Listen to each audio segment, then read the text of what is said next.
How's it going, everyone, and welcome back to Rangers Rundown. In today's video, we're going to go over each of the Eastern Conference matchups in the upcoming play-in round of the Stanley Cup Playoffs. Now, I'll have a separate video dedicated to the series between the Rangers and the Hurricanes, so you won't see that matchup in today's video, but it's coming soon. That being said, let's hop into the first matchup of Toronto and Columbus. Toronto finished the regular season with a record of 36-25-9 for a total of 81 points, earning them third in the Atlantic. They were 5-4-1 in their last 10 games and ended the season with a 2-1 victory over the Tampa Bay Lightning. Their end-of-the-season power play was 23.1%, and their penalty kill was 77.7%. Columbus finished the regular season with a record of 33-22-15 for a total of 81 points, earning them 5th place in the Metro. Couple of things here. Columbus had the same amount of points as Toronto, and yet they were 2 positions lower in their division. That just shows you how competitive the Metro was this year. Also, 15 loser points? That was the most in the league this year by 3. Columbus went 0-4 in the shootout. The only team that did worse was, surprisingly, Boston, who went 0-7. Martian overskates the puck. Wonder why that is. Columbus went 3-4-3 in their last 10 games and ended the season with a 2-1 victory over the Vancouver Canucks. Their end-of-the-season power play was 16.4%, and their penalty kill was 81.7%. Now, it seems like Toronto has a huge advantage on the power play, and admittedly, I would give them the upper hand there. But remember, Columbus was mired with injuries, and with the return of key players, we can expect their numbers to bump up. These two teams only met twice in the regular season, and they were both way back in October. Columbus's October 4th season opener resulted in a 4-1 win for Toronto. And on October 21st, Columbus went into Toronto and won in overtime by a margin of 4-3. Now, the season series really doesn't tell us much here. They split the series 1-1. Both games were played way back in October, and we've gone through an entire season plus the pandemic pause. These teams are not the same. Notably, Columbus will see the return of Bjorkstrand, Atkinson, and Jones for the series, 3 key pieces of that team. Toronto should be close to 100% healthy with Riley and Muzzin both back in the lineup. One of the big questions I have is, who does Columbus put in net? Korpisalo and Merzlikins pretty much shared the crease evenly this season, so I'm curious to see what Tortorella will do. Now, I'll be rooting for Columbus because I want the Rangers to get a better pick from Carolina, but I think this series is going to be very close and well fought. The next matchup we'll look at is Pittsburgh versus Montreal. Pittsburgh finished the regular season with a record of 40-23-6 for a total of 86 points, earning them 3rd place in the Metro. They were 3-7-0 in their last 10 games and ended the season with a 5-2 victory over the New Jersey Devils. Their end-of-the-season power play was 19.9%, and the penalty kill was 82.1%.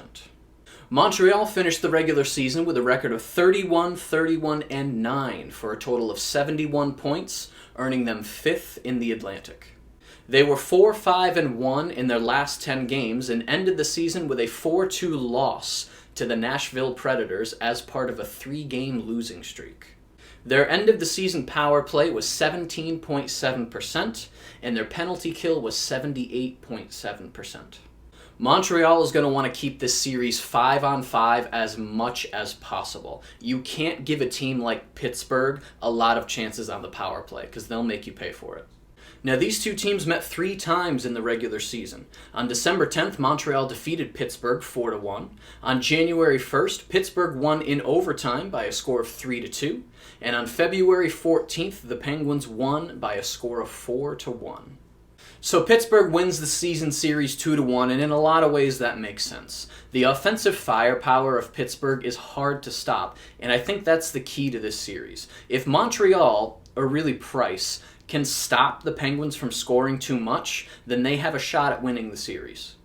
But that's the only way I can see Montreal winning. Price has to stand on his head and steal this series. Otherwise, Crosby, Malkin, a healthy Gensel, and the rest of the Penguins are just going to steamroll right through him. Pittsburgh's Zach Trotman has opted out of the playoffs. Now, he's a third-pair defenseman, so it won't destroy the team, but adjustments are going to have to be made.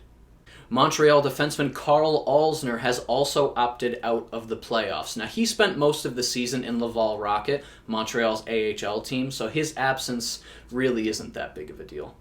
Now, I'm not a huge fan of either of these teams, but it's just silly to root against Pittsburgh. The last matchup we're going to look at today is the New York Islanders against the Florida Panthers. The Islanders finished the regular season with a record of 35, 23, and 10 for a total of 80 points, earning them 6th in the Metro. They went 2-4-4 in their last 10 games, and in the final game of the season, they lost in a shootout 5-4 against the Vancouver Canucks. Their end-of-the-season power play was 17.3%, and their penalty kill was 80.7%.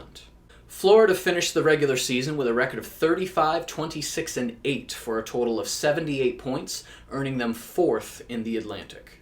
They were 4-4-2 in their last 10 games and ended the season with a 2-1 victory over the St. Louis Blues. Their end-of-the-season power play was 21.3%, and their penalty kill was 78.5%. By the end of the season, Florida was top 10 in the league on the power play, so the Islanders are going to want to keep the penalties to a minimum. The Islanders swept the season series, winning 3-2 in a shootout on October 12th, 2-1 on November 11th, and 3-1 on December 12th. Cizikas and Pelech will both be back in the lineup for the Islanders, which will only add to their overall depth. I have to assume Quenneville is going to start Bobrovsky, considering how much they're paying him and his experience last year against Tampa Bay. And if that's the case, I think the Islanders' best shot is to just stick to their patented Barry Trotz defensive-minded shutdown play, wait for the Panthers to make a mistake, and take advantage of it. Now, this is definitely not the first series that people are going to be talking about. In fact, it might be the last one. But one thing to consider is that this series is going to see the matchup of two legendary coaches in Quenneville and Trotz. This is going to be some high IQ hockey. Now, the Panthers haven't made the playoffs since 2016, where they ironically faced the Islanders. And they haven't won a playoff series since 1996. So they're definitely going to be coming into this series hungry for a win. Varlamov and Greiss aren't world star goalies, but the Islanders were tied for 5th fewest goals allowed this season. You know where the Panthers were? Tied for 26th. If the Islanders play the long game, then this is their series to win. But there we go, my review and take on 3 out of the 4 Eastern Conference matchups for the upcoming play-in round of the Stanley Cup Playoffs, with that 4th matchup coming soon. If you enjoyed this video and you'd like to see more videos like it, then be sure to hit the subscribe button. Thank you so much for watching, and I will see you in the next rundown.